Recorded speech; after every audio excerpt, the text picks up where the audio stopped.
Support for this episode comes from Omnipod. I'm amazed how hard these automated insulin delivery systems work. Omnipod 5 automatically increases, decreases, or pauses insulin delivery every 5 minutes. This technology is called Smart Adjust, and it's in the pod. This means if you're out on the football field and the controller is in your bag, the pod and Dexcom G7 continue to talk and make adjustments. That would have been awesome for us in middle school when Benny played football, or when he was backstage at the school play. All that, and you get the freedom of no tubes. Fill out the quick online form, see if you're eligible for a free trial. Go to diabetes-connections.com and click on the Omnipod logo. For full safety risk information and free trial terms and conditions, visit omnipod.com/diabetesconnections.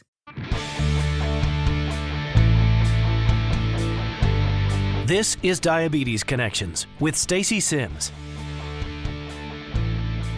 This week, we're addressing something that half of all people with diabetes experience, but about which there is woefully little information or study. We're talking about periods. There are two organizations who are teaming up to try to change things, to add to research, to add to study, but they need your help. This week's episode is all about Tidepool's Period Project. This podcast is not intended as medical advice. If you have those kinds of questions, please contact your healthcare provider. Welcome to another week of the show. You know we aim to educate and inspire about diabetes with a focus on people who use insulin. I'm your host, Stacey Sims, and my son was diagnosed with type 1 diabetes more than 17 years ago, back in 2006. And when Benny was diagnosed, I cannot tell you how many of my friends who got most of their diabetes education from the movie Steele Magnolias said well-meaning things to me like, you've got to be happy he's not a girl. It would be so much harder with a girl. You don't have to worry about pregnancy. You know what happened to that woman in that movie. And we've talked about Steele Magnolias many times on this podcast, but I tell that story again because I still think it's kind of funny and I still like that movie, but also because before I started this podcast, that is as close as I ever got to thinking about menstruation, cycles, let alone pregnancy, and type 1 diabetes. With, a son with type 1, it obviously never came up. But it obviously is a huge issue. And when you look into it, it's really disappointing and discouraging to see how little information there is. Now, we are going to do a future episode about managing diabetes during a menstrual cycle. That is not what we're talking about here. So if you're looking for practical advice, my daughter just goes up and down, or you're looking for advice about how other adults with type 1 have managed this, this isn't going to be the episode for you. Although I will ask in the Facebook group, in Diabetes Connections, the group, and I'm sure we can have a really good discussion there. This week's show is about the need for research and the people who are doing something about it. So you are going to hear from Martina Rothenbühler. She is a project leader, data sciences, and data protection officer at DCB. That's Diabetes Center Berne. It is a private and independent Swiss foundation. It was established in 2017. With the aim of making life with diabetes easier. You'll also hear from Maya Friedman. She currently leads the user experience visual and sonic design for Tidepool Loop, but she is the founder of the Period Project, and I will let her explain what that means. These two groups are working together on something new. They need help. They are in it for the long haul, and I hope that after you listen, you pass this along and throughout the community.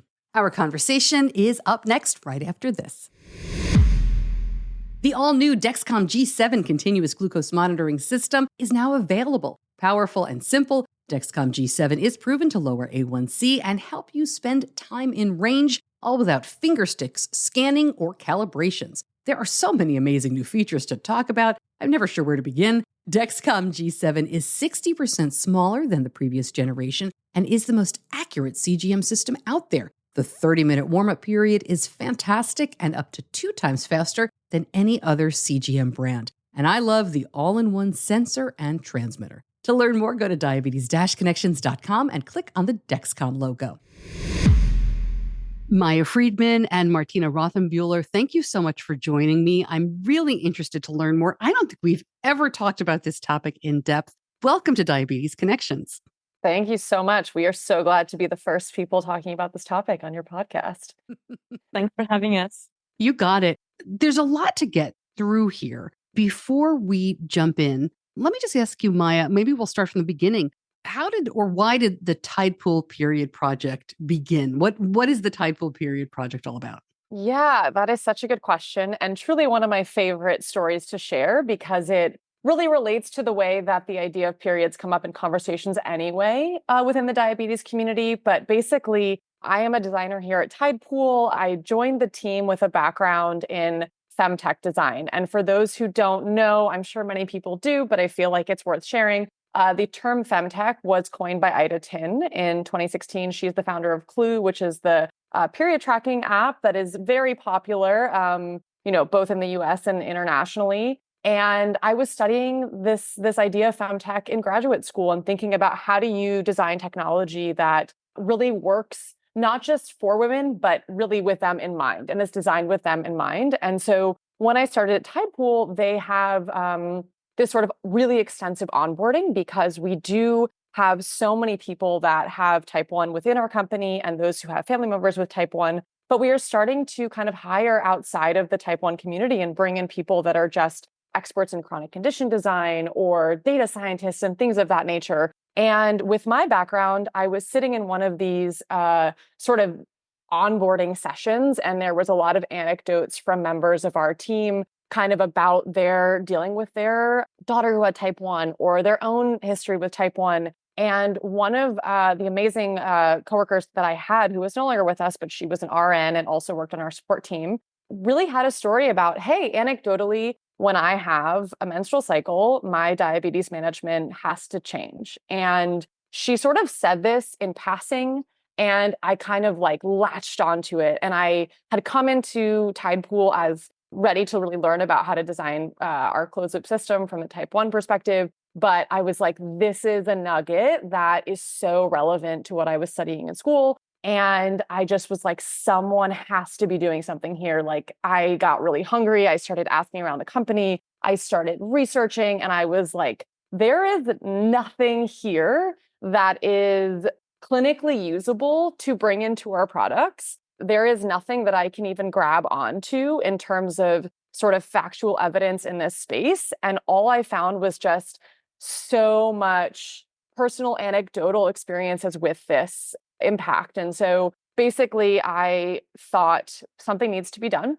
And so I'm going to wrap up this story because I'm sure it will come up later. But basically, that's where the Period Project started. And we started a really grassroots effort of thinking about how can we design products to support women in this space? How can we create educational tools to encourage conversations with providers and parents? And also, how can we create advocacy and begin to talk about this more openly with researchers and people that were interested in supporting this within the type 1 community and outside the type 1 community? So ultimately, the project has been going on now for about 3 years, and we've had some amazing wins and also some boulders to continue pushing uphill. But I'm really excited to see the space kind of catching up with the conversations we've been having for almost 3 years within Tidepool. So Wow. long-winded way of saying that's the start, but really glad to be speaking with you because it means there's interest and continued interest in the relationship between menstrual cycles and glycemic variability. Yeah, and I definitely look, I want to talk more about that in practicality, what that means, but let's bring Martina in. So tell me about your involvement here. DC Berne, you're going to be focusing on women's health research here. Why this project? Why this partnership? So I've been working in femtech health before too. So I have been working at Ava, which was the fertility tracking app. So I also became very interested in the project in the topic. And then at DCB, we have a lived experience panel. So we are also in contact a bit with the community, but in my team, we rather focus on research. And I heard also among my colleagues, this is an issue. Sometimes it goes up and down. I don't know what to do. I don't know how to deal with it. And this is actually how we became aware of this problem or this unmet need among women. And that's how we got involved. Actually, we were looking for a partner because at DC Berne, we don't really have access to a bigger community. So we don't have any platform so far. We don't have any medical products. So we're really more focused on research. And that's why we found a really great partner in Tidepool. We're really happy about this partnership because we have, through Tidepool, we can get access to a huge community. Yeah, I mean, when I think about Tidepool now, you think about the amount of data that you all must have on hand. Maya, let's talk about that a little bit. For people who are not familiar, and I think most of my audience is by now, you can upload your numbers to Tidepool. You can upload a lot of data to Tidepool. So can you share anything you've learned about menstrual cycles, diabetes, glycemic variability? It just, as you mentioned, anecdotally, there's so much variability, it seems, from where I sit, not having a daughter with type 1. I have a son. Yeah. So where we are, I'd love to take us back in the process a little bit, because this is the end result, right? Is really trying to find something to hang our hat on around the relationship between having a menstrual cycle and glycemic variability. Right now, a lot of the research that exists is really conflicting. And so we know that for some people, there's an increase in hyperglycemia in the luteal phase compared with the follicular phase. For some, that is the opposite. For some studies that have been put out, we know that there is no major change. And so what we do know is that right now there is no consistency, but we also have this massive community of women who, again, anecdotally, are coming into some of our research sessions and know that there is something going on. So we are seeing them tracking on their own and sort of discovering through word of mouth, hey, I've noticed this. Have you noticed this? Right now, we're not yet in the process where we can say with certainty that we've uncovered anything to report back in terms of clinical evidence around the relationship. We do know, again, there is a really strong correlation that we're seeing amongst the conversations that we're having in our community. But I will say that we think about Tidepool and what kind of building on what Martina said. It is important when you're exploring this space to not just think about, okay, we're a technology company. We build technology, we build products. We can't tackle this space without the research and the data. And so for us, the sort of bringing together the Diabetes Center Berne team, who is, the data experts, can really dive into the data and look for patterns. And Tidepool, which has this wonderful community that also does collect an amazing amount of diabetes data. To be clear, we don't yet collect reproductive health data. And so that is certainly something that down the line might be something we would consider. But it's really about how can we kind of take all this amazing diabetes data we have and connect researchers and clinicians to that data and those data sets. And Tidepool already does a lot of work in this space. We have something called the Big Data Donation Project, where we do have people able to kind of check, hey, I want to donate this data. And we're very transparent about where that data goes. And so this is really just a really specific way of kind of building on the Big Data Donation Project to say, hey, we really want to collect data for this specific area. And we also want to collect secondary symptoms and other factors that we know need to be collected to provide context to the diabetes data. And so that's sort of really where we're at. I think ultimately you said this well, Stacey.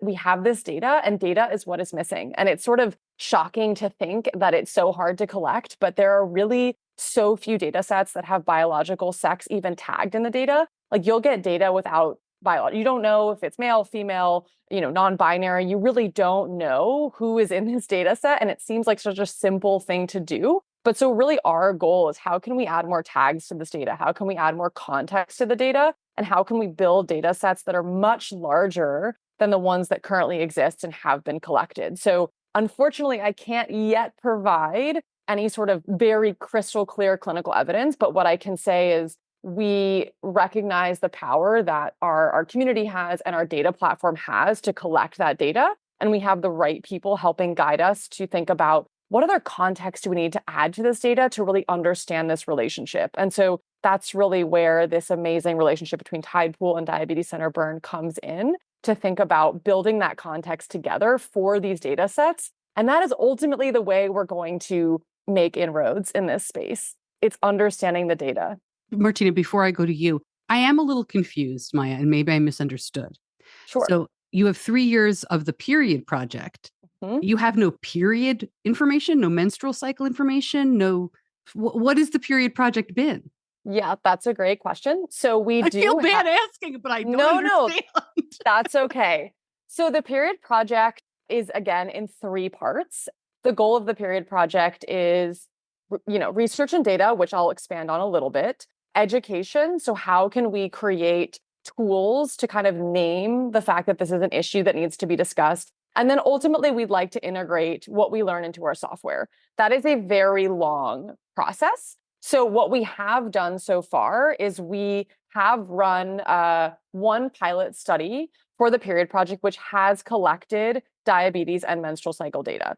We had about 86 women donating that data, but we have not published that data because of various reasons around the collection that were really for us to just sort of understand, is this a space that people are willing to contribute to? Is there a qualitative need? So are people interested in participating? And who do we need to bring into our circle to really understand this data best? And so what that led to was a collection. So we do have that data. It has not been publicly shared for the reasons I've just mentioned. And as part of that, collecting that data has allowed us to also build this amazing coalition of researchers working in this space. And so that includes Diabetes Center Berne. That includes incredible researchers that are in our advisory council, like Dr. Ida Cengiz, Dr. Rayhan Lal, Dr. Katarina Braun, who are all experts in this space. And so really, while it does seem like, yes, it's a long time, it's been really important for Tidepool to run pilot projects in this space to understand what we don't know,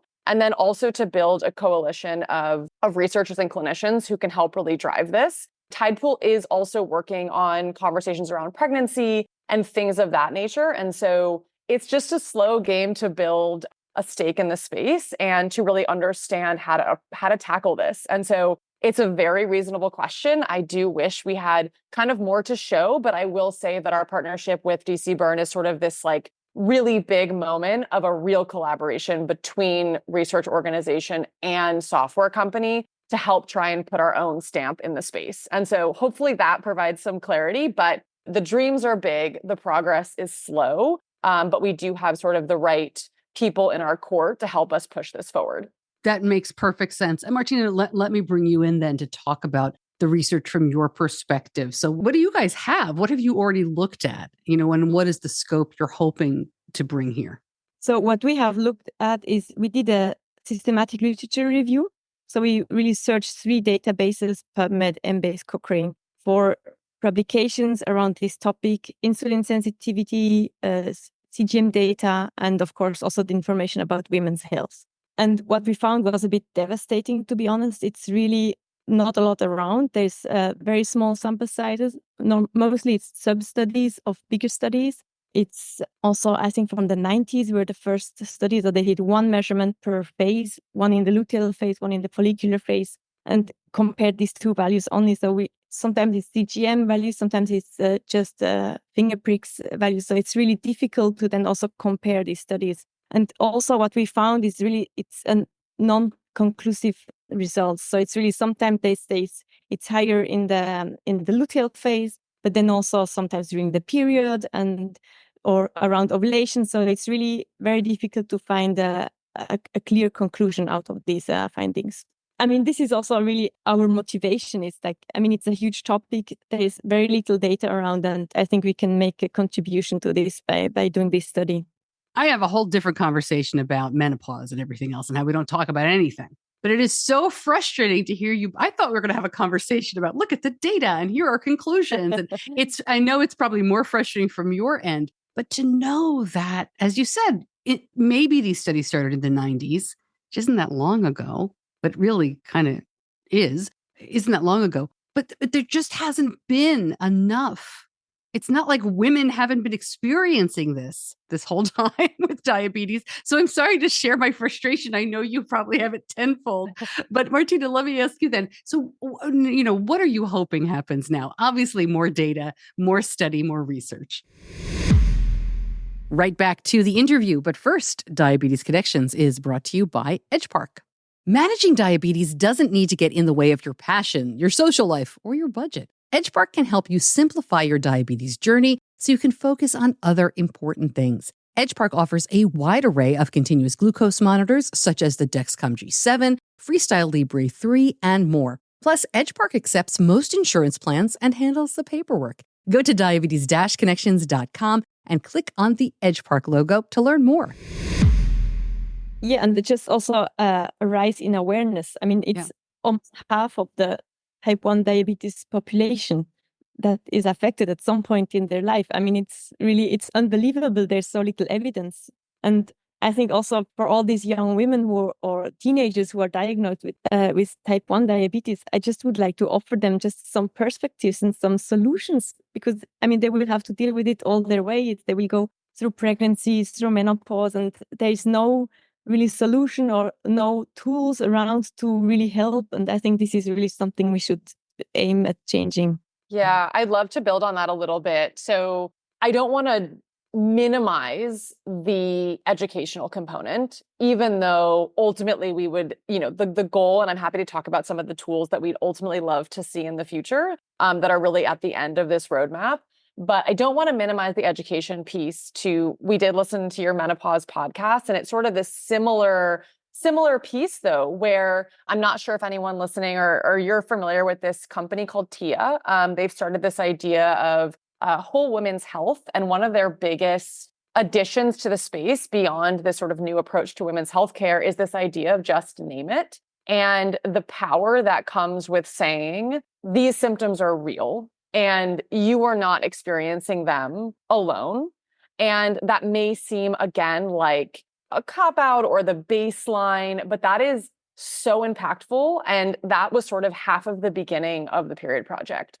So we spoke to countless women from a qualitative perspective. This was before we even decided to tap into this space. And the just naming it piece of, I'm so excited to get on this call with you to just be heard, to talk about this was so exciting for us and also heartbreaking. And it still comes up constantly. And so what Tidepool did is, in the interim of having, real care solutions that we could kind of provide, hopefully support the creation of clinical guidelines, was how can we provide different tools around how patients should talk to their providers, how caregivers should speak to their child's providers, and how you can start your own conversations within your community. And so, again, in the interim, while we're working towards a lot of these more, larger term solutions, those three areas of providing resources that Tidepool can do to help sort of just name this is really impactful. And we've noticed sort of a big response to those pieces. And so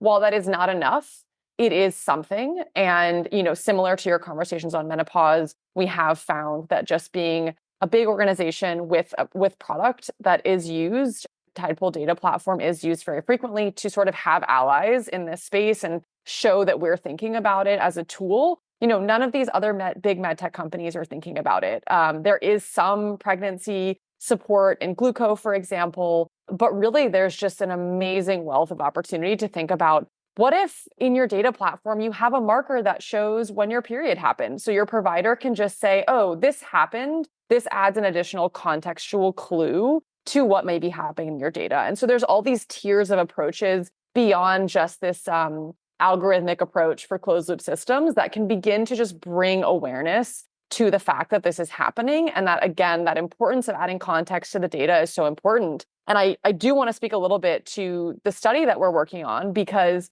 one of the big things we do is, beyond just collecting diabetes data and menstrual data, is looking for context to add to the data. Those are things, and Martina can definitely speak to it, but those are things like premenstrual symptoms. And so what is the correlation of secondary symptoms to this impact? Can we uncover anything as related to comorbidities like PCOS? We know that has to do with insulin resistance. Birth control. There's a lot of studies that exist that are not real-world observational studies, meaning they're kind of looking at the person as they are, but they're controlled. So they leave people out who are using birth control, which is, we know, a very common tool for many people. And so for us, it's sort of like, how can we begin with our research to kind of make sure that we're adding this context to the data and introducing this context into the conversations we're having, in the absence of I say yet, being able to really provide solutions. And so we're interested in providing support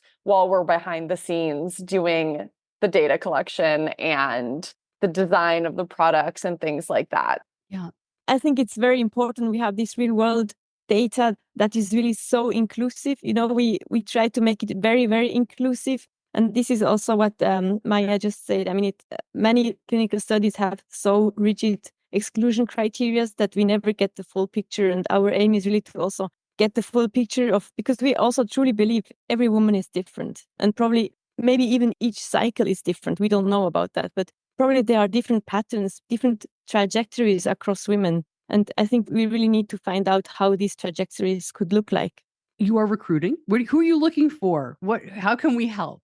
Yeah, so we are looking for people who menstruate, who are living with type 1 diabetes, who are using a CGM or insulin pump or a smart pen for their insulin delivery, who are willing to share their anonymized data regarding diabetes and the menstrual cycle, who are 18 years or older, and who are living in the US. And also, again, this is data that will be anonymized, but having a willingness to share. There's always risk associated with data, especially as we think about our current context within the US, even though this data will be stored outside of the US. But just wanting to make sure Tidepool is really thoughtful about data privacy and owning your own data. And so for us, this has been a really big part of our initiative. How do we make sure that the data we're collecting is anonymous and really carefully collected for participants? Let me dig into that, because you both mentioned separately period tracking apps.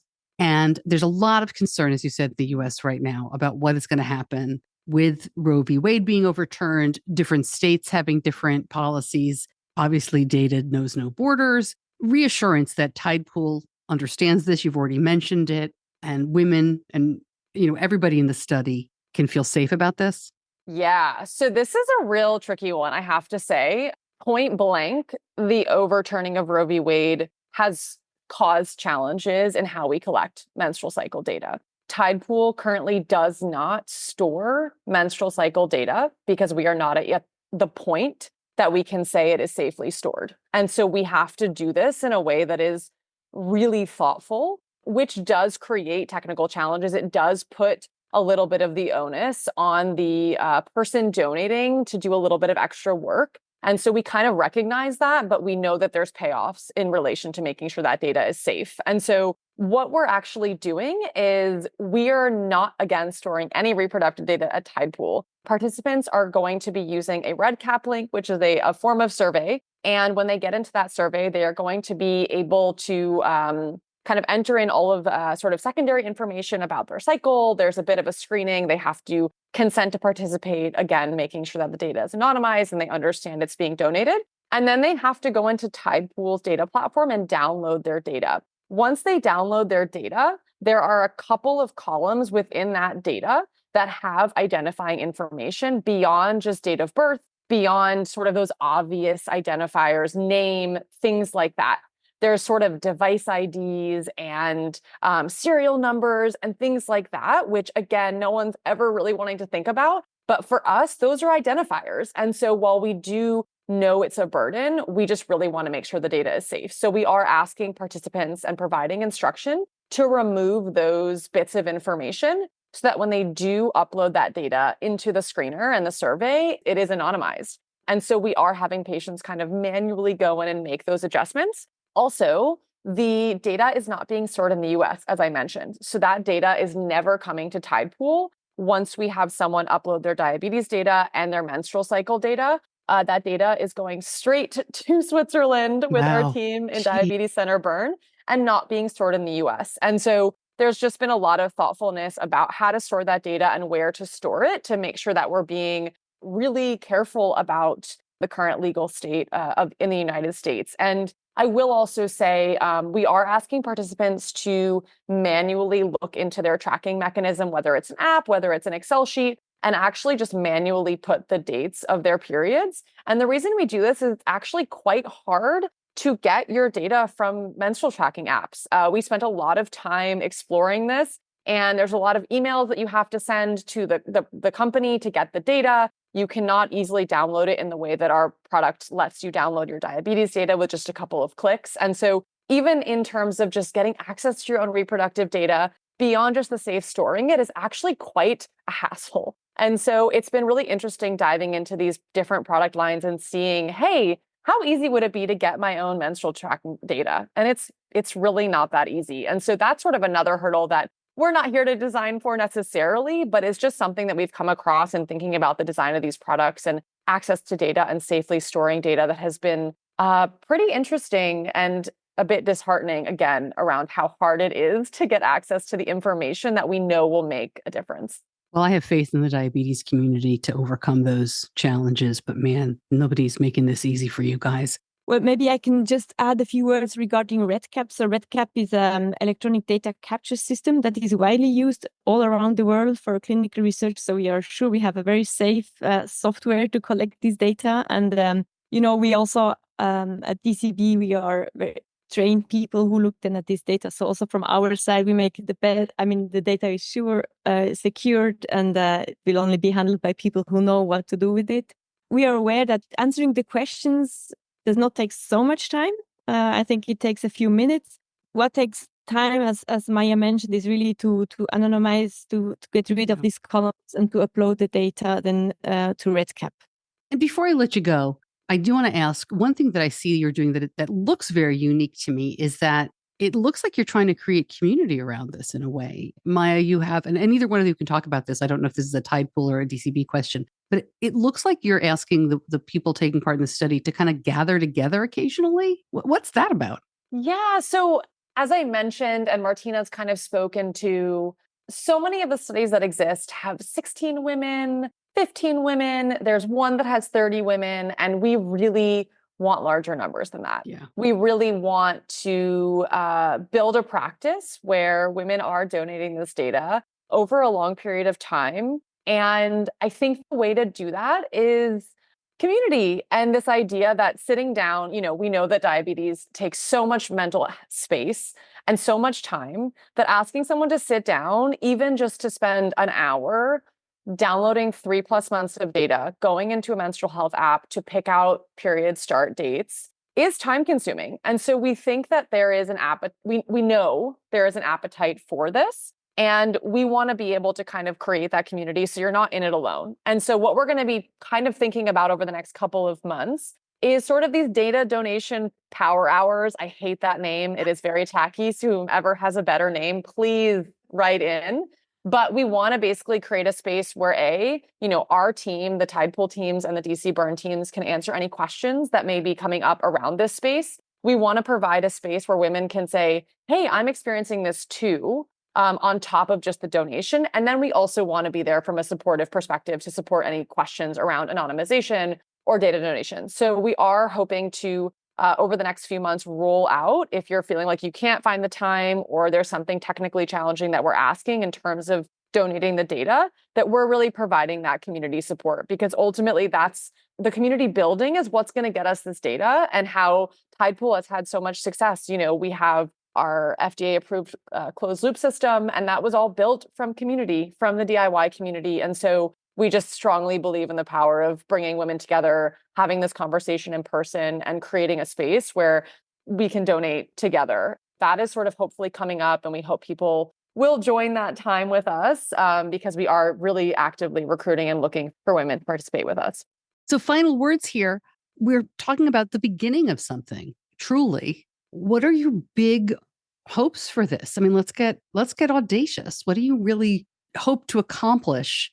What I hope is really that researchers, coming from the research side, I really hope that researchers around the world will join in and also collaborate, because I think there are many small initiatives around this, and I think it's such a huge topic, and it's so many phases in a life cycle of a woman, and I really hope that there is some common, some community within the research also around these topics, and that that we can raise the awareness also among healthcare providers, but also among people who menstruate for this topic, because I think some really feel that there are some things happening, but they don't really understand why. And I think there we can be such a huge support by just providing them some tools or just information, maybe some guidelines, maybe even incorporate this in an algorithm or an app, or small pieces of maybe you need to be a bit carefully within the next days.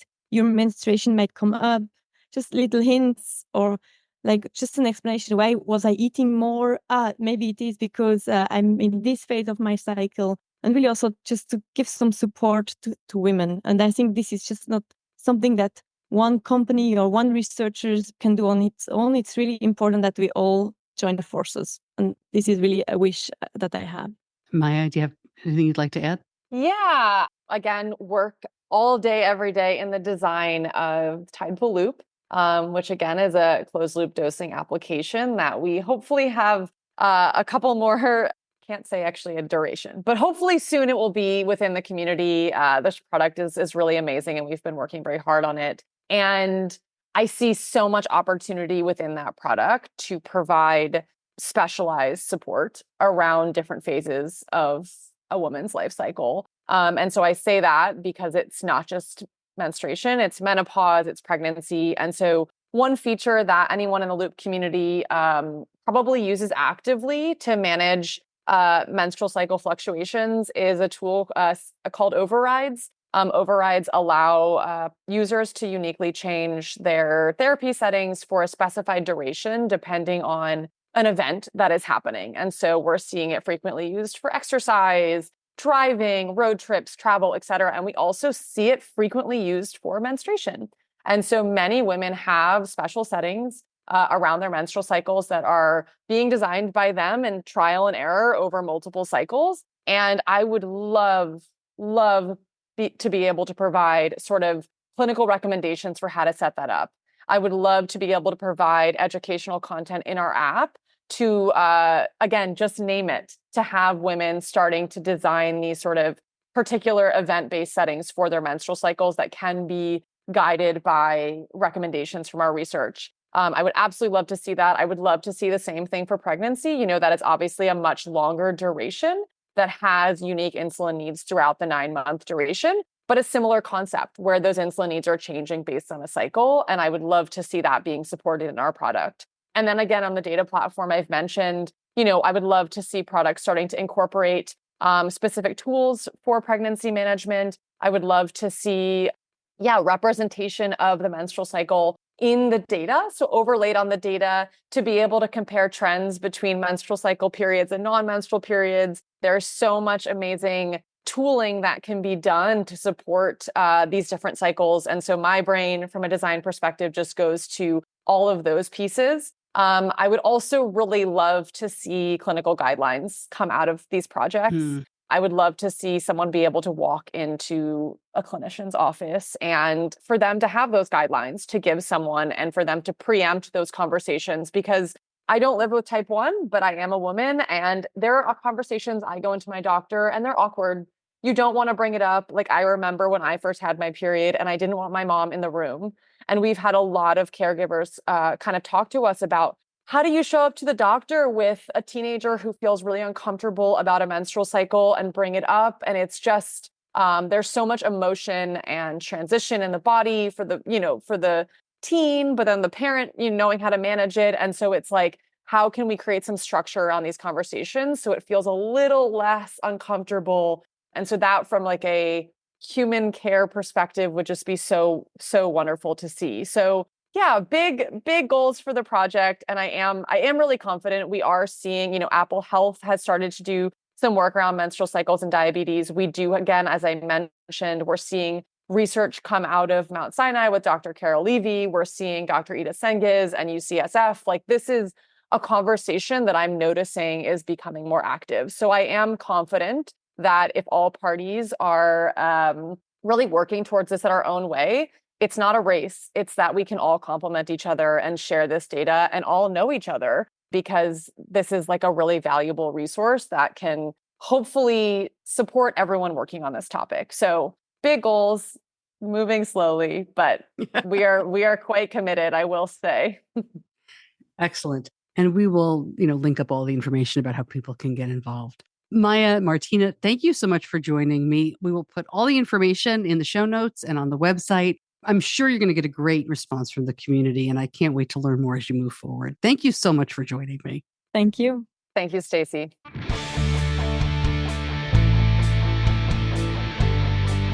You're listening to Diabetes Connections with Stacey Sims.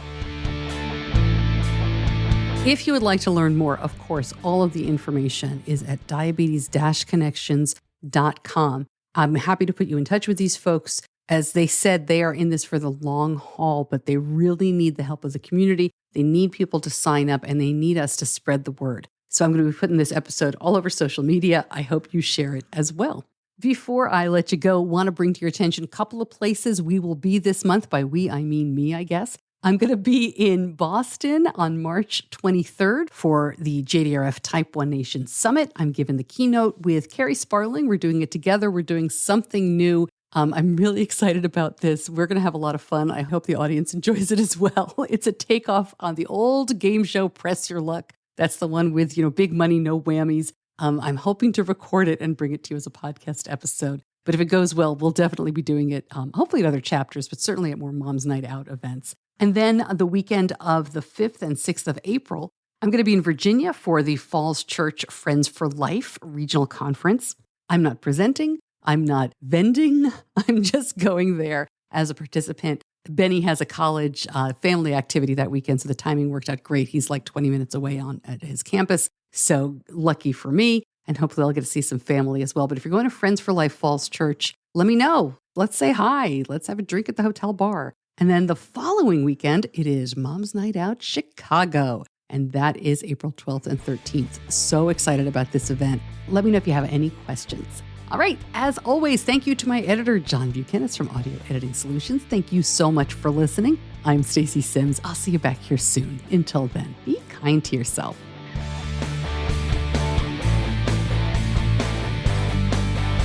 Diabetes Connections is a production of Stacey Sims Media.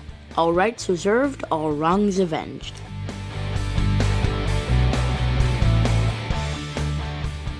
Most people who take insulin have experienced low blood sugar. It can be disorienting and scary. Very low blood sugar is very scary. And that's where Gvoke HypoPen comes in. Gvoke HypoPen is a ready-to-use rescue pen for treating very low blood sugar in people with diabetes ages 2 and above. If you take insulin or sulfonylureas, you are at risk for your blood sugar going too low. Low blood sugar emergencies can happen unexpectedly, and they demand quick action. You need a safety net when it matters most. Be ready to treat very low blood sugar with Gvoke HypoPen. Go to diabetes-connections.com and click on the Gvoke logo. Gvoke shouldn't be used if you have a tumor in the gland on top of your kidneys called pheochromocytoma, or if you have a tumor in your pancreas called insulinoma. Visit gvokeglucagon.com/risk for safety information.